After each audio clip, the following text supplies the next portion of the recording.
Parimai, te hei o te aru whaitu tātou whareri ait ini ui, ramahi mo profof ai tāp ea hia mainot ini ea nā tātou.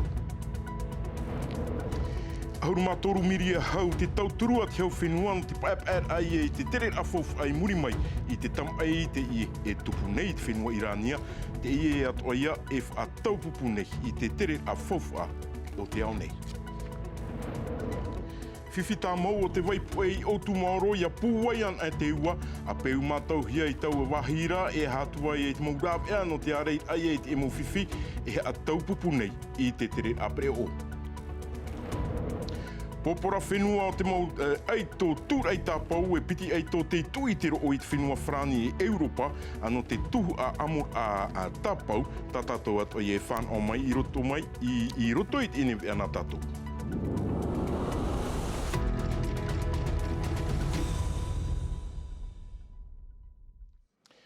I mua i te tama i tupu nei i te whenua Irania e te mau taupupura o te mau pahiutar a maa e te mori a rau huara ua a putuputu ru te whaatere a hau o te whenua nei i nanahi nei no te mana e piti i rawature no te whaarawai a tāpura fof a Porinetia Frani no te matahei tipiti tau te nipiti ahuru mā ono.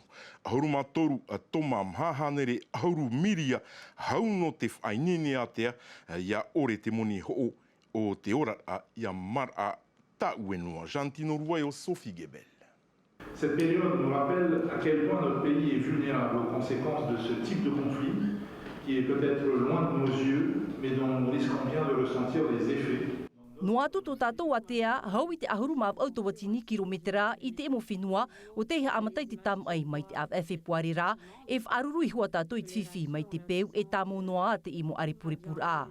Ini ai nārheir a ahuru mā toru miria, mahahanere ahuru mirioni whraneo te whaaraweir a fufa, tei mai te hia i te hau whenua, toru miria pēhanere mirioni te whaatahia no te awhatau te mori o ia hau te FRPH. Ho e miria pēhanere mirioni no te awhatatau turu ini ai te maa, ia ore te moni ho o te urar a ia mar a Tauenua i te mo av e haere mei nei. Whakataro maha ahuru miria e weinei roto i te awhata, pēno te moni e nene to e mātou e tārohoi te moni mo te wharimoni, no te mea oite tātou of atopa, ta mātou tārohoi te whaito ahuru miria e te mau toru mataiti maeri anei. I roto i te mātou hi ora, no te whainini, roto te e whanai afofa, no te turi a tātou te e area ono awai. Te ea e te whaari amanihini te tei atu aman on or a mai roto mai te hau whenua. Piti miria Frani te tapura whaaraweir au te whaatahia na te wharim ainot a one, e piti miria mhahanere mirioni no te te e te manurewa te tinui. Te parau no te utar a, te taata mai te atea, e te veira te parau no te ea. Mai peo e whiwhi tātou arau te pāno, te maa, te hatu, te whaito, te ho. E hia tātou ai te nenhe hare whaahau e rapa au, a ti roto ia tātou te whiwhi tātou. I mua i te imo tam ei, te hiti whaahau me nei te parau no te ti amar ai te pau te maa e te ito. Mau opuar a, whainene hia mai e te hau whenua no te mateiti i muri nei. Mai peo e hamara a tātou te whaito, te maa tātou e tanu tātou e hare whaahau e titau tō rapa, me mai te ia e anu tātou. Ho e ahuru te parau no te ito. Te mahana, te whaito iwa ahuru tomai e te hanere o te ito tā tātou e whaahupa nei me nā roto te e mori arahau. Tā mātou e tauto nei i roto i te tāpura whauwha no te mateiti i moe a tātou. Ia apu e whaahuia te e nā tuhu at opiti o ia oi te pāno te ito e te pāno te whaapu animara. Tāpura whaaraweir a fufa e tua tapaparuhi a nanhei e te tomite roto a te apur arhei, hou at uhi atu ei mua i te aro o te taatu ar a o te mauti a maiti hia i te nun a, rurur a o te tarena hia no te piti ahuru mapea no māti i muri nei. E re whaahu o Roland Bob te whaatere no te pū e ti a au nei te parau no te huipa whaapu te i whaoti e te whaatere a hau whenua e hapai i tōna te ara e i ta te i whaoti rei rawe rūhia mai ta samteinaure e hapapu mai. C'est pas du tout une divergence de vision par rapport à ces questions d'autosuffisance alimentaire. C'est des questions d'exercice normal de la fonction de directeur. Voilà, je n'en dirai pas plus. Waha papu te periti te ni mo te Broderson te IPP I te hope ar au te ia eri fa ho Roland Bob te fa te te pu e ti au nei te pro o te ohipa fa apu I muri no mai waha papu te fa tre ho o te ohipa fa apu e wa feruri mai te hia te ia fa o tira. Les syndicats nous ont fait des courriers entre guillemets. Wa ara te mo opupu parurura e hipa I te te mo ohipa tano o rei te a mati piti tau tini piti ahuru ma para e te no te me matou I rave I te ia fa o tira e fa ere I tona te a fa tere. À réagir à la pression du syndicat. Te IPP wa fa te te mo mero apora hei to rato man o turu ia Roland Bob no rato e mea haua e pa ia TA te ravehia nei ho e ti torotoro ai te mo ohipa I ravehia I te whatere au te ohipa whaapu no rato e taho e ohipa hape I te hia e waha papu atua hia te reira e te pūnumera a te hau. Vai hoa pa ia te rea ti torotoro a ravehia I te mātou I o tamatou no hina aro I hai e mutu te ohipa. No rea vai hoa no na iana I ai trati ar a ya tēta tāna mpupuar a mai te iroa tamatou I tērā o te tiamahar a I pro te maa heo tātou nei. Ati e atu I te nominor ai te ho e whaatere api e taere hia I te ohipa I te whaatere au te ohipa whaapu wat uhia te morawe ohipa I te ho e pue praut uri bar anu te turu ia Roland Bob e toruan rawe ohipa I turi ma te reira. Eri tiro ana tatu, I te inei tātātou nei api mai tira a mero apura oire, piti tō tini piti hon mauna.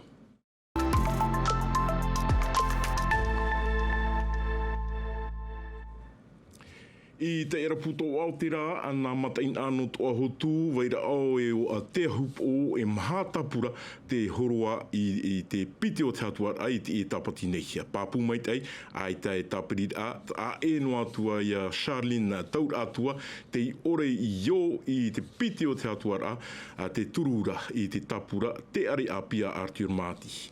Nā pupu e maha, te hipa nā roto I te mo utua whare, e no te haere a e wharerei I nā whia apa e piti tawatini e auhanere e pa. Matai horai, Lord Filipe. Tautini piti hanere o no ahurumam hare o te ro ai a tei araput o Aotearoa tō uorai te tāpatira. E te nei te arua wawi te up o tāpura te tuanui Oblin, e nati atuha ano vaira o e o te haup o e tere utua whare. I tātuar a mata mua piti tautini au hanere pāta ata te ore hare maaiti.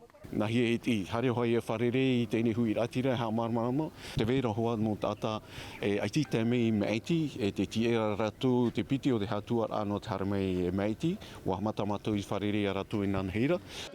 Pupo te iart ai mai nei ure mai te mataiti piti tautini piti ahurura. E te hatuar a mata moe vaira o te hupo. Hanere piti ahuru mono reo hau. To iaho e tātou no anan hei iana. Ai taf ahu te tamana tuha a rau so nā tōtari a. Monohi ai Henri Mago, te mātuatua ia o te pupu. Te arorara rātou hoe tata, e taua tātara te tamana. Tamana oire no te rapu to Aotearoa.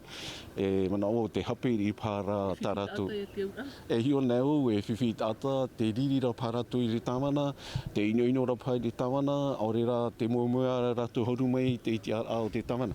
No aita tō e whiwhi rā. Me te mea e nā te hui ratira e whaoti. Whaoti nei te hui ratira e nana e whaatere te oire nana ia. Te tapura whaana taputu, te watu te hatuar a piti. Piti ahurumam hare o hau, tō te tuanui Omblini tāna tapura. E mai te mea, te iana te reo rei te hupo e o vaira o, te au atu ahotu nei o iei te wharerid ai te mo utua whare. Te e mata in a te reid ata tapu o hia, in ei te tapura mā I tira. Ti mua mātou I te upo, ti mua mātou I veira o, e ti muri I mātou I onei tohotu nei, mātou te piti onei tohotu nei, muri no moha iwa I a tāwana. E te whakahina arohi ara, ia hoito mai o tohotu I mua. Ia tapana mai o tohotu I mua, e tapana mai o veira o e o te upo, tia mātou rei te pērahei, e nā mātou I e whātere. Tēnei rā, hare wharere I te mowhea, ai ti hare mai maiti, I te maiti a mata mua. Ai te mātou hare mere e ho'o te moemoea. Ai tato mātou awhai mei nei te pūle. Ia mātou, nia no tā mātou program I whaate, hina aro na mātou I poropolohia, no te pārurura a mau uruhui ratira. E hina aro na mātou hio, ia hātata roa te oire tui ratira. Te toru o te tapura te ari api a Arthur Mati. Mono tāwana mata mua te ino te araputo o Aoteara.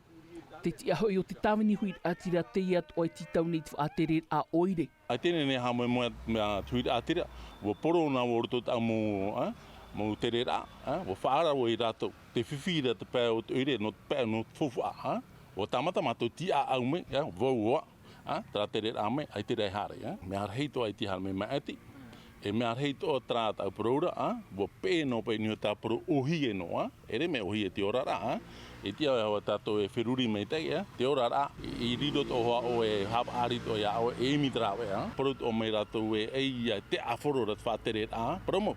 Iara tātou whaeroi ria, tātou nā muaro. Te Arapu West Uni, te mhai au te tapura tape e hie tui tātuar a piti, arata e hie tāmu tūwhariua. Te au te pāpāt oi tui whātere rā no tu matai te piti tautini piti ahurura. A piti hia mai, e tahe nanui te hihipo mono tāwana onu, i roto i te whaatered a te tāwana ombling. E piti no maua me maoro, roto te mea te i apora oire, to e ara mo whea api niat hipaporita e niat matahiti tātoa. A haere mai maiti. E maruru atoa no te mo whea i tia turi mei a matou. Te i e tapati mea area nei, te heu ahaura, tia turi tūnei e... Ai te tāpirira. Me whei hopea, ai te pupu porita nāmuri te i ne pupua, horo rā oire no te i, trano ta au nen heparo, maruru me te, wo te le mō. Maha tāpura i tarato mo opuar anu tei araput o Aoteara, to e noa turaia, te whaotira a hope e a te nuna. E inaha, a te piri atura tātou i te piti o te hatuara o te whaapira i te mo mero apora oire, te tumu ia o te matutur a man of a nhohia mai e Tino TV te ene po, e whari mai o tiare nui pahuiri o Mike Leral i te mauti a no papa e te tiare nui, mea nā hea te tere o te enei a matutur a man of. Yorana Davidson, Yorana tatupa atu e wharere nei tine te me oia mau i te ine pō, nā tia e mhau te ioa tuirtu i te piti o te hatuar ano pape e te tia mai rutupu i a tātou no te matutu. Nā muarua, Remy Brion no te pupu, no te tapura pape e te nā muarua, a mui ato me rutupu i tātou i te ine pō, o Rene te meharo, te upo no te tapura tama no pape e te, tu teia pape e te, tia hia mai e te mata i luega i ke tanu atu i a tau hitine nā no te tapura pape e te tō uoire. Me nahea te tere ano te inepo, nā muaroa e a hati mo haapira i tape amai norto mai i te hatuar amata mua. E whaaruat o me tātou i te inepo i te momon o atopap e te. E hi o amuiat o me tātou i te mo opuar a o ta te tawana e haa mau oi, ia ma i tihia tera e teratia. Tera i ia te motumu pro te tua tapapahia mai no te inepo. Tā tātou nei matutur aman o mua ia nārtu i te reo te hiti pu oi hia mai ai nārtu i te reo frani e Mike Leral, hamata tātou nei whanhora ai te toru o hurumapam e iri te hore hitu, nā tui trau e a whatatea tai tānu atu i te natirara. Marun mai tai hia tiare nui no te ene mau a papura a nā ue eif a haman or ai tātou i rutuit i nei whaapir a mero apor a oire o te ene mataiti mha horu a mav au a tapura i tei o hia ho e hanere o huruma ho e tia e horo nei i roto a nā piti huruma piti oire. Tara homa te opanihiara te e api maitir a mero apura oire, piti taua tini piti horuma ono.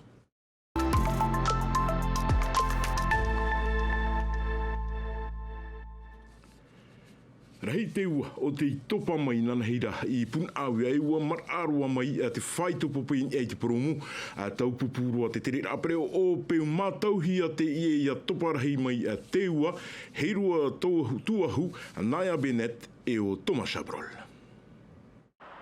Peu matauhia te ia toparahai mai te ua e tā mā te mo whea i noho nei i roto i te ia roa i te poromu, te whiwhi, athai, te mo whaathai apape nawa i ore te hohonu, te piti, te whaatura ore au te huira atira i te natura. E reno te mahana te whiwhi, niki tau mai a, mano o piriwa hurumata e poro teme ua reina, rai te hipa tene.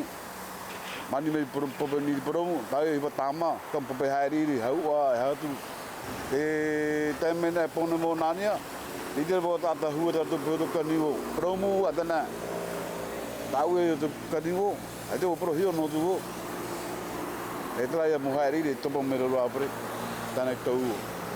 Piti ahuru maaf au matai tit e nei te patur ahia i te nei whare titor a mori, pine o ia i te whaaruru i te nei whiwhi e ua tomoro ahia o ia i te pope. No te arei i te reira, ua whaoti e whaateitei i tāna haaputur a mori i te whaitov au ahuru te netimetera te teitei. Ua te parhei mei te uaina nei e ua mararoa mai te papei te whaitoa te tumuhaari. Rairoa hia pētai atu ahuru tene te meterei te teitei i te wahi titor a mori. Ua iroa te papei te nei wahi e ua tātura te papei e te paraumura hei. Tei ono tāua a whahora te papei te maunoar a. Te tumu o te iwhiwhi, rei te monhor ai te nei nānia. Ua tāhia te paraumu e mea nārira te papei e tāmei ei ni aroa i te paraumura hei. I tō rātou reo, te tumu mau o te ine whiwhi, te whaitō naina ia o te mau auri whaaru e rapape. Wa titau mātou i te mana o te whaatere hau o te mupatur a, ai tarai pahono i ta mātou anira. I te pā toti are ua hope te whaera ahui pā te tātua au te mu ama ahui pā te pū wharerata i nā pōnei te tuuri mār ahia e te hoi parau whaaura tupu i te mō pupu e te whaatere a te pū o pete haapapura rarahau a maha cheao. I muri ahuru mahana wharerir a tau a prau ini ai te taat war au te mo wanir a wa mau te mo tau ar a prau ini ai te muni tahinu a te mo rawe uhipa o ta te tiaf atre i whare i horoa ma te wha orera te tei Mohamed a muni a whautir a te pat uhia i te mo pupu te hitihiara te prau e te opuara te mo pupu e te ye uhipa tano o reiru tuitirima a te ture te ye mhanar ara wa amata whahau te uhipa i roto i te mo pua te wharerata. Ai tau popora e tuinoa nei ia tōna ono te nenhe o tōna teiroto wariro atua o ia e whenua no te oi tuaro o tā e maua a te pautūtū ai o te tino e piti ai tō teiroto i te tāti a whanui Jim a te manuia mai i te mau tatau ai te whenua whrani e i Europa anō te tuhu a amor a tapau wa whareri atu tō mātou nei a papa i ea i a raua a te namilkama mauha a papura a merite atu. I te wharef a aiter a tino no whanui Jim, te hano atura te mau amor a tapau. E te hia ai o te taata. I o nei, e ere te mau tataur an eno teiti noa te whā. Te titau at ora rātou i te moti ar amata mua i te ara. He taru tāu maona hanere piti hauru hau kiro. E piti maona wahine. Master open. Aita, mi mua ewa une popora nei te amono ora para taurerea. Me hoaia no me pe une, te mera a maua marona, ara maua na rapa na te ara, a mo tapau. I roto i te tātir a waharu e nau tārio i te tiar a aito no Frani e no Europa. Wariro oia e ihi or ano te teatu mo maona, meia malon, tapi. Tra muhanara, wariro mato e tāta hoi wā. Muri mei taren ora kironia na. Nari ari tau i re te spa, hare re trau hei tūrei tāpau. A te rot o e rewa tu i whenau Frani, tau i naura hamaruru tēne te e atario. Watatau, me o wharira o te me o prehia mai. Numera piti o aito whenau Frani. Aita te etu aro e manuia mai te peu aita te atai o mua mai te reira. A piti ahurumataiti tēnei tō Jean-Pierre Vaux i opere noar ai tōna hia ai, nā roto i te whainenir ai te ata i waitape nei. C'était l'envie de faire partager une passion. Wa hina aru hua vau e opere te hina aru mutu ori tōu no te horo ai ruto i trima o te ui api. Mea rei mo maona e haere roa mai o nei no te whainene. Whainene rātou i a rātou no tō e tataur ap ihia te powerlifting, te wera te squat, te développé couché e te soulevé de terre. Ce qu'on appelle le powerlifting en 3 mouvements. Trara no te tāpei te o e whaito huru mai te e ki tau hiat mo maona e weiho i tō rātou whenua popora. Paramo e ne me huia te wei tōra te ora ra utua whare. Te wei te ora ra ohipa, tai e tau naura hamaruru, tau ni tua whare, mu wheturu maua, tēnau tū te mau te pautir hei. Te maua, te whainene rea maua no tēne tatauru anu te whenua Europa. Noa atu te mau whiwhi e wharerehia e rātou, tēne upapo nei rātou. Aua e te turupapu at oire e tō rātou i homo utua wharewhet i. Te o nei rātou e amo, i te ro o popora. I te pēr noa o te tūaro, i te parahuara o te tuera popo. Tere roa nā tātou i honiara i te whenua toromona. Ina pōnei, ua hauti tō tātou ni pupu o Tahiti United, e te pupu a Papuara o Hekari United, i roto i te ana eira, ua ai whaito nā pupu e piti i te teio piti. E piti. Te eia tātou te pupu Tahiti United i te tiara hitu o tēnei ana i a OFC Pro League.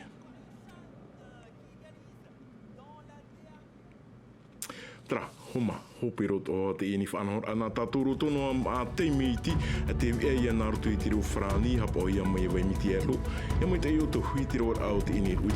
Iorana. E haa pururuhia te iwi a, ini a i te tahua Ngāti Rara a Tino TV.